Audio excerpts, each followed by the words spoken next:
اعوذ باللہ من الشیطان الرجیم بسم اللہ الرحمن الرحیم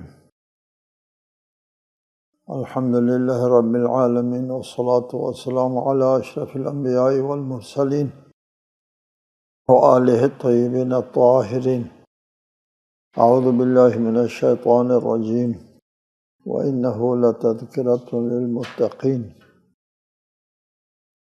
سورۃ الحاقہ آیت 48۔ پرہیزگاروں کے لیے یقیناً یہ ایک نصیحت ہے۔ یہ قرآن مجید ایک نصیحت ہے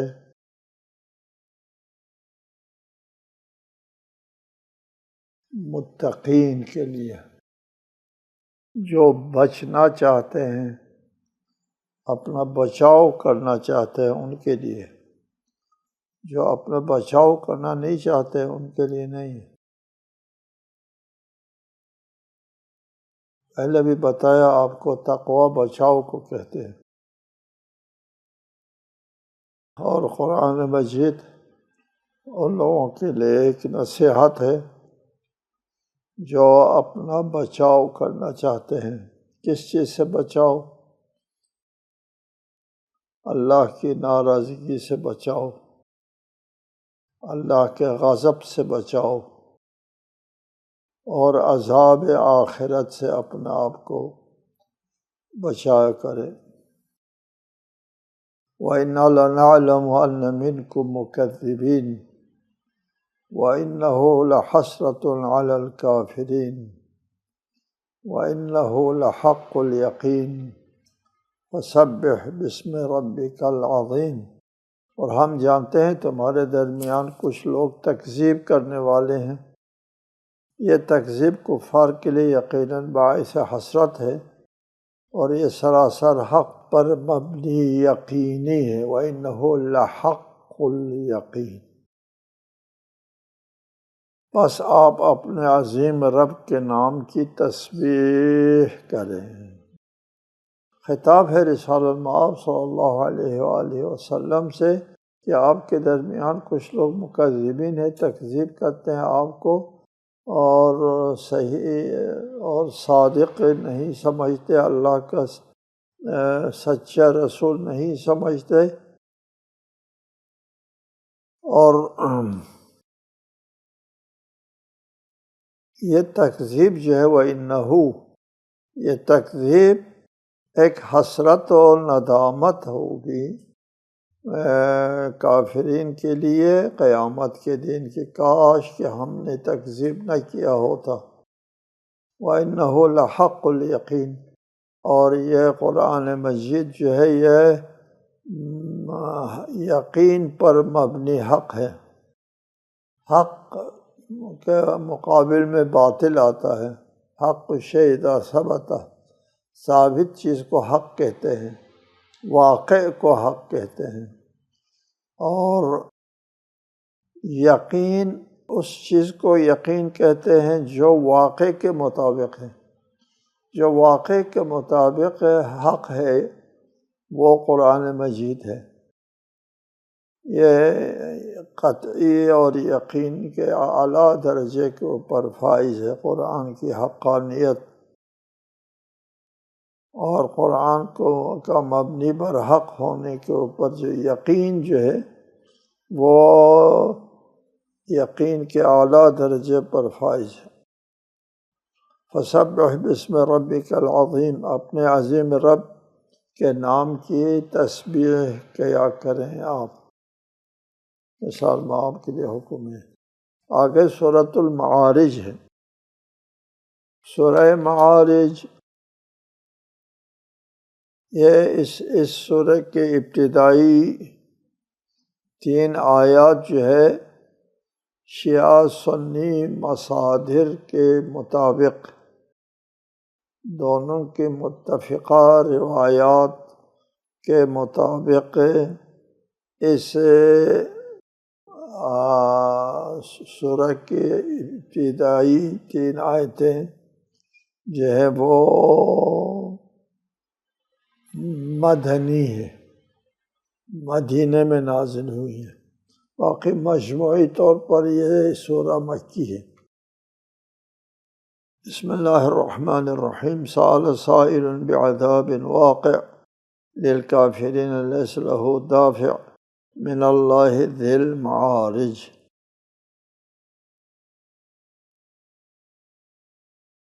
ایک سوال کرنے والے نے عذاب کا سوال کیا جو واقع ہونے والا ہی تھا، کفار کے لیے اسے کوئی ٹالنے والا نہیں ہے، اور اس کے مالک اللہ کی طرف سے ہے، ملائکہ اور روح اس کی طرف اوپر چڑھتے ہیں ایسے دن میں جس کی مقدار 50,000 سال ہے۔ سأل سائل، ایک سوال کرنے والے نے سوال کیا۔ یہ کون تھا سوال کرنے والا؟ اس نے کیا سوال کیا تھا؟ یہ روایات ہے شیعہ سنی مصادر میں۔ ایک شخص ہے حارث نعمان الفہری، یہ حارث نعمان ہے، اس نے یہ عذاب کا سوال کیا تھا۔ کس موقع پر، کب کیا تھا؟ یہ روایات میں ہے کہ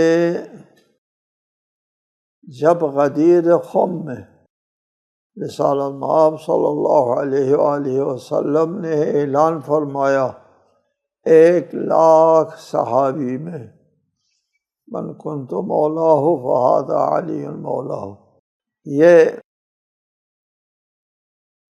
اعلان کیا تو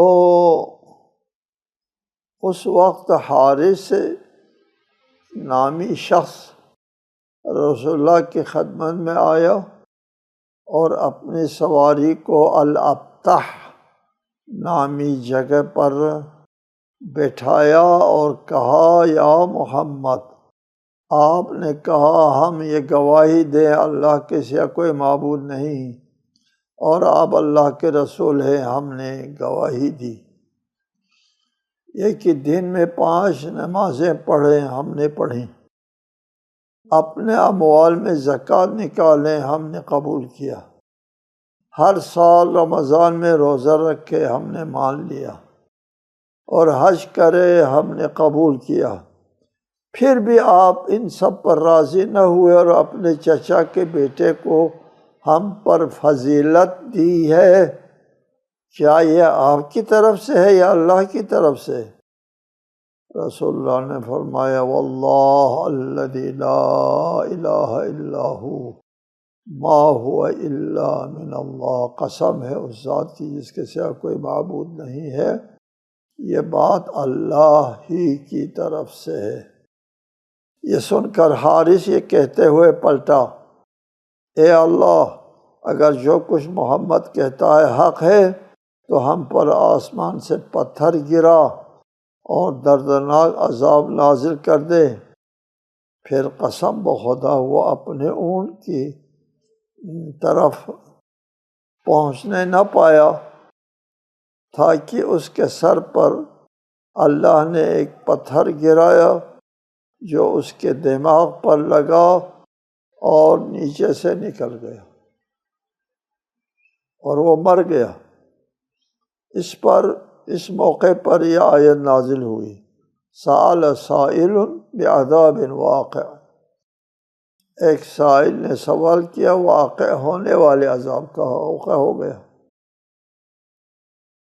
روایت کے یہ الفاظ الجامع لاحکام القرآن کے ہیں۔ قرطبی اہل سنت کے مایہ ناز بہت بڑے صف اول کے مفسر ہیں، ان کے الفاظ کے مطابق ہم نے حدیث نقل کی۔ یہ الفاظ جن لفظوں میں یہ روایت نقل کی ہے یہ شیعہ روایت نہیں ہے، سنی روایت ہے، اور اس تفسیر الجامع لاحکام القرآن نامی تفسیر میں اس آیت کے ذیل میں یہ روایت مذکور ہے۔ یہ روایت اہل سنت کے اہم مصادر میں متعدد اصحاب سے منقول ہے۔ یہ کوئی شیعہ روایت نہیں ہے کہ آپ یہ کہہ کر کے اس کو مسترد کریں، نہیں، یہ اہل سنت کے اہم مصادر میں یہ موجود ہے۔ اور اگر کسی کو مزید تحقیق کی ضرورت ہے وہ الغدیر جلد اول کا مطالعہ کریں، اس میں وہ اس کی تفصیل پائیں گے، کتنے صحابی سے، بہت سے اصحاب ہیں جنہوں نے یہ روایت نقل کی ہے، اور اس پر وارد ہونے والے اعتراضات کے جوابات بھی ہیں الغدیر میں۔ مثلاً پہلا اعتراض یہ ہے کہ غدیر کا واقعہ رسول اللہ کے حجۃ الوداع سے واپسی کے موقع پر پیش آیا تھا، حجۃ الوداع سے واپسی پر یہ واقعہ پیش آیا، حدیث واقعہ غدیر، جبکہ اس روایت میں آیا ہے کہ حارث نے الابتح جگہ پر آیا، اور الابتح مکے میں ہے، تو پھر کیسے ہوا یہ مکہ اور حجۃ الوداع؟ یہ دونوں باتیں جڑتی نہیں۔ جواب: ابتح ایک جگہ کا نام نہیں ہے، ابتح ہر اس جگہ کو کہتے ہیں جہاں کنکرے والا نالا ہوتا ہے، اس کو ابتح اور بطحا کہتے ہیں، بطحا اور ابتح، اور اس پر بہت بڑے شواہد جو ہے وہ پیش کیے جاتے ہیں۔ رسول اللہ ایک دن ذوالحلیفہ شب گزاری تشریف لائے تو اس سے کہا گیا انک ببطحاء مبارکہ، دیکھو اس جگہ کو بھی بطحا ابتح کہا ہے۔ صحیح بخاری میں ہے، عبداللہ بن عمر سے رسول اللہ صلی اللہ علیہ وسلم اناخ بالبطحاء بذی الحلیفۃ فصلی بہا، آپ نے ذی الحلیفہ کے بطحا پر نزول فرمایا، بطحا دیکھو، ان النبی اذا رجع من مکہ دخل المدینہ من معرس الابطح، اور اس جگہ کو بطحا کہا ہے۔ ہر وہ جگہ جہاں پر کنکرے اور پھر نالا ہوتا ہے اس کو ابتح کہتے ہیں، بطحا کہتے ہیں۔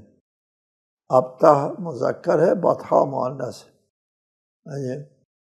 اگر آپ اس کو کہتے ہیں بقعۃ البطحا کہیں گے، مکان ابتح کہیں گے، مکان کہہ دیا تو ابتح، بقعۃ البطحا اس طرح ہے۔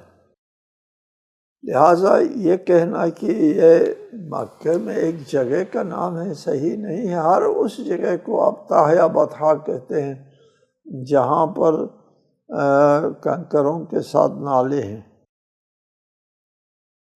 دوسرا اعتراض، سورہ معارج مکہ میں واقع غدیر سے 10 سال پہلے نازل ہوا ہے، یہ سورہ مکی ہے، تو کیسے ہو سکتا ہے کہ 10 سال پہلے نازل ہونے والے سورہ میں غدیر کے بارے میں جو واقعہ ہے وہ اس میں آ جائے؟ جواب: مجموعاً یہ سورہ مکی ہے سوائے ابتدائی 3 آیتوں کے، ابتدائی 3 آیات مدنی ہے، مکی نہیں ہے۔ یہ روایات سے ثابت ہے، اور قرآن مجید میں اس قسم کی بہت سے مثالیں موجود ہیں کہ سورہ مکی ہے لیکن چند آیات مدنی ہیں، چنانچہ سورہ عنکبوت مکی ہے سوائے ابتدا کی 10 آیات، 10 آیتیں مدنی ہیں جی۔ سورہ کہف مکی ہے سوائے ابتدائی 7 آیات کے، ابتدائی 7 آیتیں جو ہے وہ مدنی ہیں۔ قرآن کی دیگر متعدد آیات کی طرح یہ آیت 2 بار نازل ہوئی ہو یہ بھی ممکن ہے۔ دیگر اہم اعتراضات اور ان کے جوابات الغدیر میں ملاحظہ فرمائیں، وہاں اس کے مکمل بحث اور مدلل جواب موجود ہے۔ للکافرین لیس لہ دافع، جس عذاب کا مطالبہ کیا گیا ہے وہ ہر صورت میں کافروں پر واقع ہونے والا ہے۔ جب وہ عذاب واقع ہوگا تو اس عذاب کا ٹالنے والا کوئی نہ ہوگا۔ من اللہ ذی المعارج، کہ یہ عذاب آنے والا ہے اس اللہ کی طرف سے جو عروج، ذی المعارج عروج والا اللہ ہے، یہ جس کے ذریعے بلندی کی طرف چڑھا جاتا ہے۔ اللہ کو عروج کا مالک اس لیے کہا گیا ہے کہ تعرج الملائکۃ والروح، فرشتے اور روح جو ہے وہ عروج کر جاتے ہیں اللہ تعالیٰ کی طرف ایک ایسے دن میں جو 50,000 سال کے برابر ہے۔ دیگر آیت میں ہے یدبر الامر من السماء الی الارض، اللہ تعالیٰ کے تدبیری امور جو ہے وہ آسمان سے زمین کی طرف آتا ہے، ثم یعرج الیہ، پھر وہ پلٹ کے اللہ کی طرف رجوع کرتا ہے۔ فی یوم کان مقدارہ 1000 سنۃ مما تعدون، ایک ایسے دن میں جو تمہارے شمار کے مطابق 1000 سال کے برابر ہے۔ جی، حضرت امام جعفر صادق علیہ السلام سے منقول ہے الا فحاسبوا انفسکم قبل ان تحاسبوا، اپنا محاسبہ کرو تمہارا محاسبہ ہونے سے پہلے۔ فَإِنَّ أَمْكِنَةَ الْقِيَامَةِ 50 موقفاً، قیامت کے جو مقامات ہیں وہ 50 مقامات ہیں۔ کل موقف مقام 1000 سنۃ، ہر مقام کا موقف جو ہے وہ 1000 سال ہوتا ہے۔ ثم تلا هذه الآیہ، اس آیت کی تلاوت 50,000 سنہ، یہ قیامت کے دن 50 مقامات ہے، ہر مقام پر 1000 سال، 50,000 سال۔ جی، پھر پریشان ہو جائیں گے، دوسری روایت پڑھو آسانی ہو جائے گی۔ ان فیہ 50 موطنا، قیامت کے دن 50 مقامات ہیں۔ کل موطن 1000 سنۃ، ہر مقام پر ہر مرحلہ 1000 سال کا ہوگا۔ ما قدر علی المؤمنین الا کما بین الظہر والعصر، لیکن مومنین کے لیے ظہر اور عصر کے درمیانی وقفے کے برابر ہو گئی، 1000 سال آسان ہو گیا یہ مومنین کے لیے۔ 1000 سال کا وقفہ عام لوگوں کے لیے، لیکن مومنین کے لیے یہ وقفہ جو ہے ظہر و عصر کے درمیانی وقفے کے برابر ہے، تھوڑی دیر یہ بس۔ پھر دوسرا مرحلہ آئے گا، پھر تیسرا مرحلہ آئے گا، اس طرح 50 مرحلے طے ہو جائیں گے۔ ابو سعید خدری راوی ہے، کسی نے کہا یا رسول اللہ قیامت کے دن کتنا طویل ہے؟ آپ نے فرمایا والذی نفس محمد بیدہ انہ یخف علی المؤمن حتی یکون اخف علیہ من صلاة مکتوبۃ یصلیہا فی الدنیا۔ قسم ہے اس ذات کی جس کے قبضے میں محمد کی جان ہے، وہ دن مومن کے لیے اتنا ہلکا رہے گا جس طرح دنیا میں ایک واجب نماز ادا کرنا مومن کے لیے دیگر لوگوں کے لیے ہوگا 50,000 سال کی طرح۔ یہ یوم جو ہے یومن، ایسے دن میں یہ یوم قیامت کا یوم ہے، آخرت کے زمان و مکان دنیا کے زمان و مکان سے مختلف ہوگا۔ یہ بات ذہن نشین ہونا چاہیے کہ یوم نطوی السماء کطی السجل للکتب، یہ کائنات لپیٹ دیا جائے گا، ختم ہو جائے گا۔ اس زمان و مکان کا یہ تصور ختم، ایک اور عالم وجود میں آنا ہے۔ وہ جدید عالم جو وجود میں آئے گا اس میں زمان و مکان کا تصور اور ہوگا، یہ والا نہیں ہوگا۔ جی اس زمانے کا زمان و مکان فی یومن، اس زمانے کے یوم کچھ اور یوم ہوگا۔ لہٰذا قیامت کا حساب زمان، مدت، شدت، کیفیت ہر اعتبار سے سخت سے سخت تر ہوگا برے لوگوں کے لیے، آسان سے آسان تر ہوگا اچھے لوگوں کے لیے۔ فاصبر صبرا جمیلا، بس اے رسول آپ صبر کرے، بہتر صبر، یہ صبر جمیل کرے۔ انہم یرونہ بعیدا، یہ لوگ اس قیامت کے عذاب کو دور خیال کرتے ہیں، وَنَرَاهُ قَرِيبًا، اور ہم اسے قریب دیکھ رہے ہیں۔ یہ قیامت جو ہے وہ آنے ہی والا ہے۔ یہ آنے والے قیامت کے سلسلے میں آپ صبر سے کام لیں، اور قیامت کوئی دور نہیں ہے۔ جی نراہ قریب، جب کہ ہم قیامت کو قریب سمجھتے ہیں، کیونکہ ہر آنے والا قریب ہی ہوتا ہے۔ پھر کافر جب مر جاتا ہے اس کی قیامت قبر سے شروع ہو جاتی ہے۔ من مات فقد قامت قیامتہ، قیامت قریب نزدیک ہے اس کے لیے۔ السلام علیکم ورحمۃ اللہ وبرکاتہ۔